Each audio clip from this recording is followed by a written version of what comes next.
All right, let's talk about 666 and the Antichrist.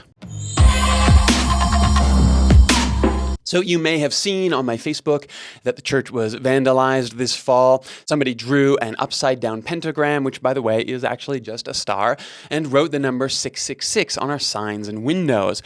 And rather than getting too upset about this or playing the persecution card, let's just recognize that these are some pretty amateur Satanists here, probably just some kids causing a little bit of mischief. But it did present an opportunity to talk about this number 666 in popular culture, where it comes from, and also point to a better understanding of the spirit of Antichrist and what the New Testament is warning us away from as followers of the Christ. So let's talk about this, 666, or, as I mentioned in the post, 616. See, these are numbers that are associated in the book of Revelation with an image, the beast from the sea. The beast from the sea is a really interesting one. It represents the politics of empire, systems and structures around us that constrain our imagination and make us believe that what we see around us right now is all that we can ever hope for. What empire really wants us to do is to believe that there is nothing that can fundamentally change about our world. And so it pushes down, it squashes down our imagination. It keeps us from working for this new commonwealth and kingdom of God that Jesus invites us into. And that's what the book of Revelation is warning us about, is empire systems and structures that elevate the powerful and squash down and oppress the weak. And it uses this image of this terrifying beast from the sea, and it associates this number 666 with that beast, or 616 depending on the manuscript you're looking at. Because in our earliest manuscripts of Revelation, dating back to the 2nd century, we have two different numbers that show up here. And as I said in the post, both of those numbers tell us that what the writer was talking about here was the person Nero. And ironically, it's actually the variants in these manuscripts that help us understand exactly who the writer is speaking of here, that he's using Nero as part of this image.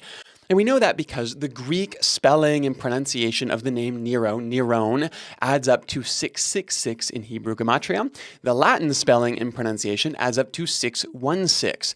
And what this tells us is that likely scribes were adjusting the text of Revelation to suit their audience.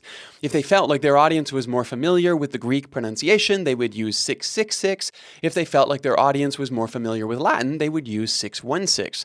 They knew exactly who this was speaking of. They wanted to make sure that that message was not lost on their audiences. Now, if you've heard of Hebrew gematria before but never really understood it, here's what's going on. In the Hebrew script at the time of Jesus, they didn't have symbols for numbers. They didn't use the Arabic numerals the way that we do. What they did was they assigned certain numeric values to every letter in their alphabet, or alphabet. And so when you wanted to write a number in Hebrew, it would be a string of letters.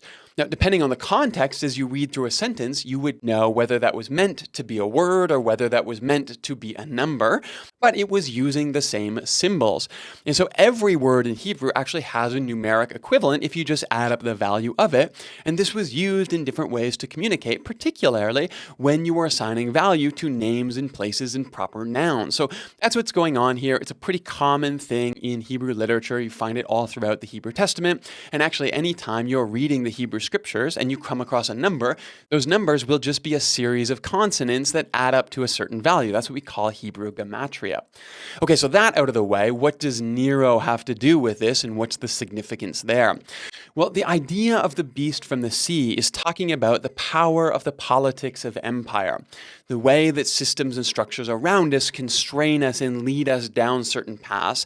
They stop us from dreaming about things that are bigger.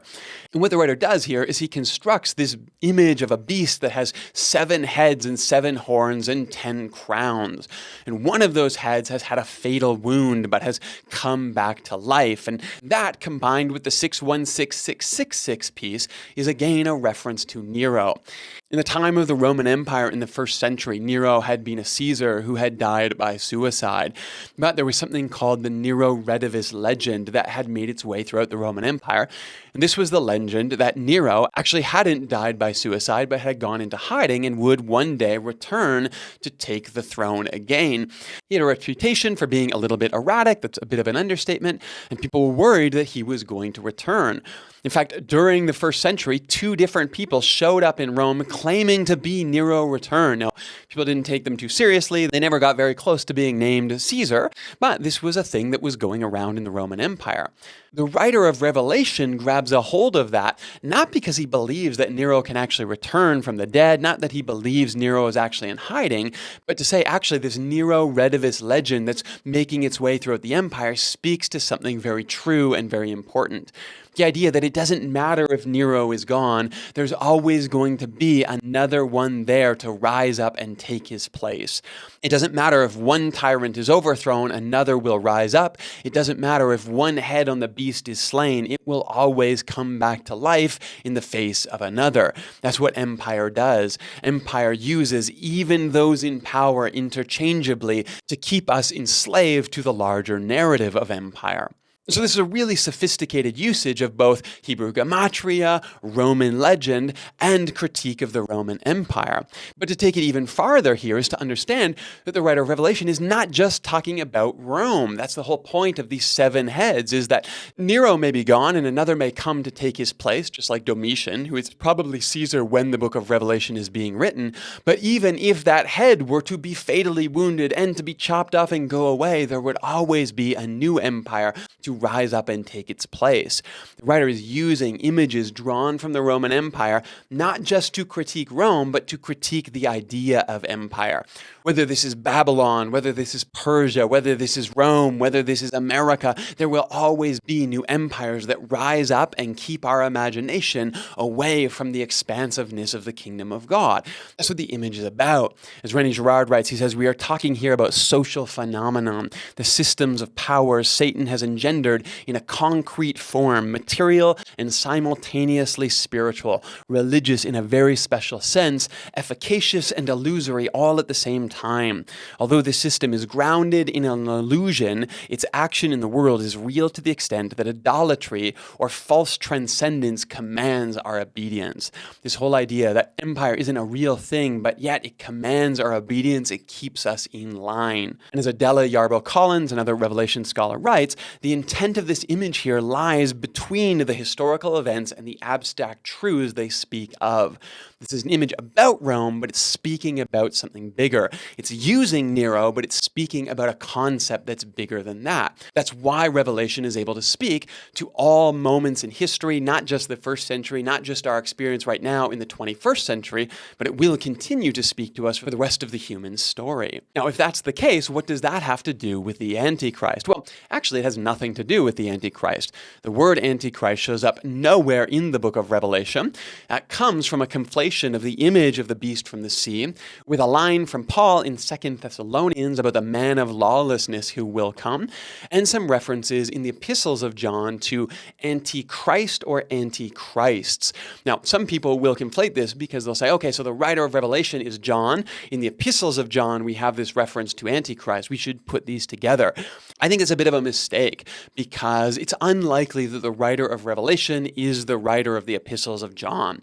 Now, we do think that there were different communities in the early Christian movement, one of those being the Johannine school.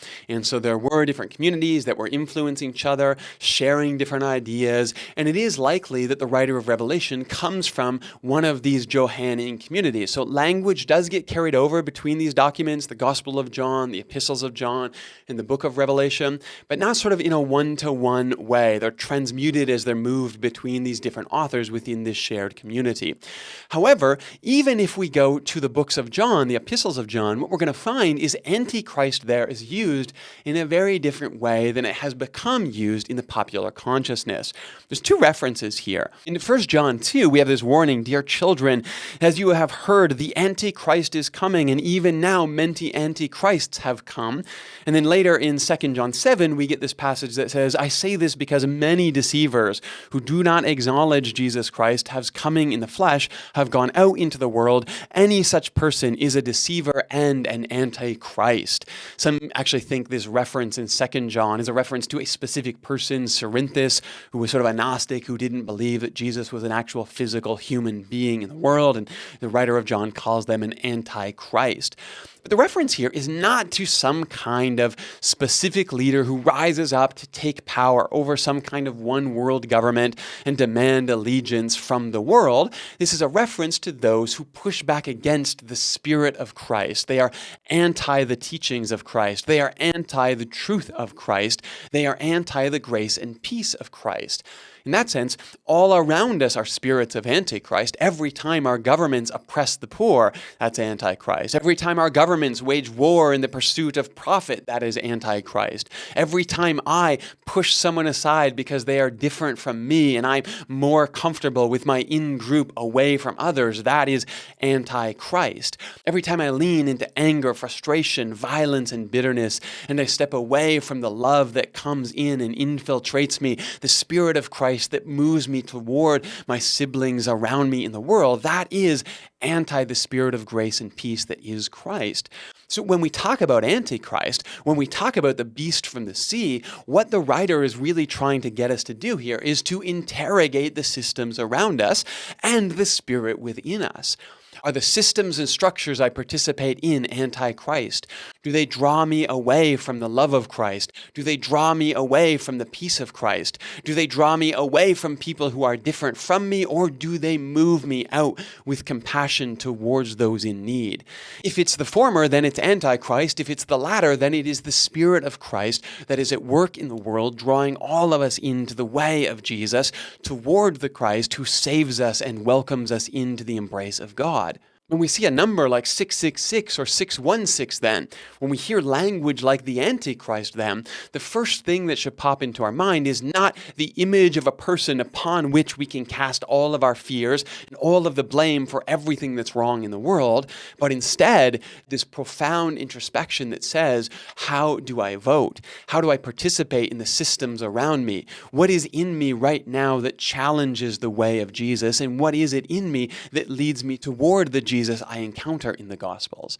Have I given in to an imagination just like 666, where one will rise up and it doesn't matter what happens, someone else will just come to take their place? It's inevitable. The world can never change. The kingdom can never come on earth as it is in heaven. I might as well just give up and retreat from the world because Jesus' kingdom is nothing but a fantasy.